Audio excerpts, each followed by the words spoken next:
ప్రజా సమస్యల పరిష్కార వేదిక పీజీఆర్ఎస్ కార్యక్రమంలో వచ్చిన అర్జీలను అత్యంత ప్రాధాన్యతతో సకాలంలో అర్థవంతంగా పరిష్కారం చూపాలని, రీఓపెన్కు తావు లేకుండా అర్జీదారును సంతృప్తి మేరకు పరిష్కారం చూపాలని తిరుపతి జిల్లా కలెక్టర్ డాక్టర్ ఎస్ వెంకటేశ్వర్ జిల్లా అధికారులను ఆదేశించారు. సోమవారం ఉదయం తిరుపతి జిల్లా కలెక్టరేట్లో ఏర్పాటు చేసిన ప్రజా సమస్యల పరిష్కార వేదిక పీజీఆర్ఎస్లో జిల్లా కలెక్టర్ డాక్టర్ ఎస్ వెంకటేశ్వర్ అర్జీదారులకు గౌరవప్రదంగా కుర్చీ ఏర్పాటుతో వచ్చిన అర్జీదారులకు త్రాగునీటి సౌకర్యం కల్పించి వారి సమస్యలను సావధానంగా వింటూ అర్జీలు స్వీకరించారు.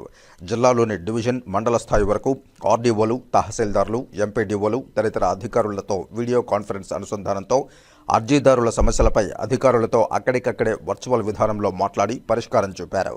ఈ సందర్భంగా పీజీఆర్ఎస్ అర్జీలను నిర్దేశిత గడువులోపు పరిష్కరించాలని, పెండింగ్ అర్జీలను త్వరితగతిన అర్థవంతంగా పరిష్కరించాలని జిల్లా కలెక్టర్ అధికారులను ఆదేశించారు. జిల్లా కలెక్టర్తో పాటు జాయింట్ కలెక్టర్ శుభం మన్సల్, డిఆర్ఓ నరసింహులు, ఎస్డీసీ దేవేంద్రప్ప తదితర అధికారులు ప్రజల నుండి అర్జీలు స్వీకరించారు. కాగా వివిధ ప్రాంతాల నుండి వచ్చిన అర్జీదారుల నుండి వినతులను స్వీకరించి ఆన్లైన్ నమోదుతో సిబ్బంది రసీదులు అందించారు.